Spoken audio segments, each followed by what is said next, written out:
Selamat pagi, siang, sore, dan malam bagi semua yang menonton video ini, khususnya bagi mahasiswaku bimbingan periode 1 2020.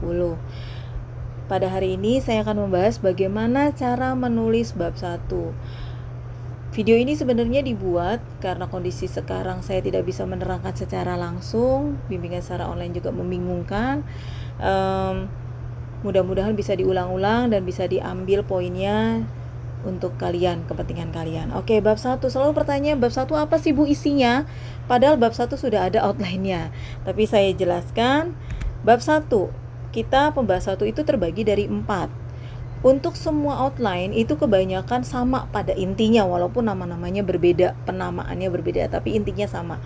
Pertama pasti ada latar belakang masalah, yang kedua adalah tujuan dan manfaat, yang ketiga adalah metode penelitian yang dipergunakan, yang keempat adalah ruang lingkup. Kebanyakan sama walaupun isinya penamaannya berbeda. Kita mulai dari pertama, latar belakang masalah. Ada mahasiswa yang membuat bab 1 latar belakang masalahnya sampai 3-4 lembar. Saya nggak butuh sepanjang itu, penguji tidak butuh sepanjang itu, pembimbing tidak membutuhkan sepanjang itu. Pusing bacanya. Jadi latar belakang masalah itu isinya biasanya saya hanya minta mahasiswa untuk mengisi hanya 3 paragraf. Di mana paragraf pertama isinya adalah tren perkembangan bidang usaha yang terjadi sekarang. Nonton video observasi. Di situ jelas bagaimana kita mengambil tren perkembangan bidang usaha. Oke, di paragraf 2 itu isinya adalah penelitian yang terdahulu, jurnal. Nonton video membedah jurnal. Taruh di paragraf 2. Lalu di paragraf 3 adalah masalah atau topik yang diangkat di penelitian kalian dan yang terjadi terpasi, dan membahas sedikit mengenai metode atau aplikasi atau solusi dari kalian itu seperti apa terhadap masalah tersebut. Oke, jadi latar belakang masalah itu cukup 3, tapi jelas dan ada pembuktiannya dan langsung poinnya. Perkembangan, penelitian sebelumnya, masalah yang diangkat. Oke. Lalu tujuan dan manfaat. Tujuannya apa? Tujuan itu adalah rumusan kalimat yang menunjukkan adanya hasil sesuatu yang diperoleh setelah penelitian selesai. Rumusan tujuan mengungkapkan keinginan peneliti. Lalu manfaat itu apa? Manfaat adalah penulisan karya ilmiah terbagi atas manfaat untuk penulis, manfaat untuk objek penelitian, dan manfaat untuk pembaca. Kita berikan contoh. Contohnya seperti ini. Tujuan untuk mengendalikan bla bla bla bla bla bla bla. Untuk mengendalikan pendistribusian menyangkut proses penggadian. Itu tujuannya. Tujuan kamu bikin ngambil tema ini tuh apa? Untuk tempat risetnya atau untuk diri kamu sendiri, dan bukan atau ya tapi dan untuk diri kamu sendiri atau untuk si penulis. Lalu manfaatnya, manfaat itu apa? Manfaat untuk penelitiannya apa? Tadi kita lihat bahwa manfaat itu dibagi-bagi menjadi beberapa poin. Silakan diikuti. Nah, metode penelitian. Metode penelitian adalah langkah-langkah dari metode penelitian yang dipergunakan atau metode pengembangan software, atau metode penelitian itu biasanya terbagi jadi 2. Ada metode pengembangan software sama metode pencarian datanya. Biasanya ada wawancara, observasi, dan lain sebagainya. Saya kasih poinnya saja. Yang ditulis di metode penelitian bukan teoritisnya. Wawancara adalah bla bla bla seperti ini. Observasi adalah seperti ini. Metode pengembangan perangkat lunaknya, waterfall adalah waterfall. Analisis kebutuhan adalah bla bla bla, bukan teoritisnya. Yang dimasukkan pada saat metode penelitian di bab 1 adalah apa yang penulis lakukan pada saat wawancara, studi pustaka, atau observasi. Apa yang kamu kerjakan?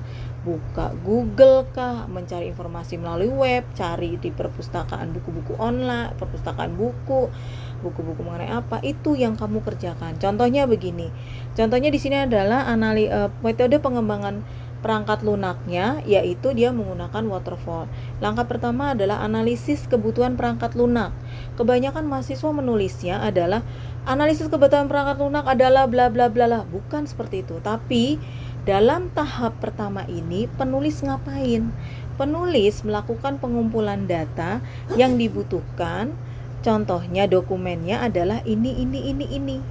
Pada saat desain, pada tahap desain, penulis ngapain? Merancang bla bla bla bla. Kuncinya adalah pada saat pengembangan software, lihat bab 3-nya kamu bikin apa. Seperti itu. Karena di bab 3 itu kan menjabarkan apa yang kamu kerjakan. Sedangkan di bab 1 itu metodenya apa yang kamu mau buat. Kita bikin terbalik saja, pembuktian terbalik. Jadi kamu bikin bab 3 tuh kamu ada apa yang kamu buat, bikin hipo kah, bikin bikin flowchart kah, bikin UMK lah, tulis nanti di bab 1 di bagian desain seperti itu. Lihat tool sistemnya yang kamu pergunakan. Oke, terus misalnya perancangan pembuatan kode program, kamu pakai programnya, softwarenya apa, cara bahasa pemrogramannya apa, seperti itu ya. Jadi langkah-langkah yang penulis lakukan pada saat melakukan metode penelitian. Oke. Lalu yang terakhir adalah ruang lingkup. Ruang lingkup itu simple banget. Ruang lingkup itu adalah batasan subjek. Namanya ruang lingkup. Jadi nggak usah menceritakan masalah yang terjadi adalah bla bla bla bla. Sudah abaikan, itu sudah ada di latar belakang masalah. Tapi apa yang kamu kerjakan, apa yang kamu bahas di bab 3 atau di bab 4 yang diusulan, jadi di pembahasan dan usul, apa yang kamu kerjakan di situ, itulah yang kamu tulis di ruang lingkup, seperti itu ya. Jadi contohnya seperti ini ruang lingkup. Rancang bangun cermin dibuat oleh penulis, yaitu biar permasalahannya bla bla bla.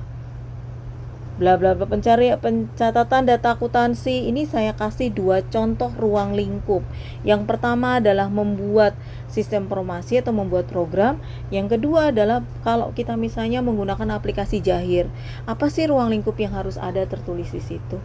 Jadi intinya ruang lingkup adalah apa yang kamu kerjakan di bab pembahasan bab 3 dan usulannya apa gitu loh. Jadi karena ada yang bab 4 adalah usulan, tapi kalau misalnya bab 3 adanya pembahasan sama usulan, ya itu yang kamu kerjakan tuh apa. Nggak ngebahas lagi masalah, nggak ngebahas lagi teori, nggak ngebahas penutup. Jadi apa yang kamu kerjakan, dimulai dari apa, diakhiri oleh apa, seperti itu. Itulah ruang lingkup. Saya kira bab 1 sudah jelas karena sudah didukung oleh video observasi, didukung oleh video pembacaan jurnal. Jadi kalian sudah jelas. Bab 1 tinggal masukin semua yang kalian sudah dapat tadi di video-video sebelumnya.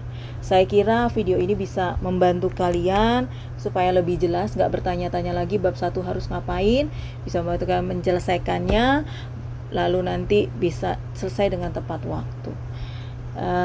Cukup sekian, terima kasih sudah menonton video ini. Tunggu informasi berikutnya mengenai video-video yang penting, mengenai tugas akhir ataupun informasi lainnya. Terima kasih, selamat pagi, siang, sore, dan malam untuk semuanya.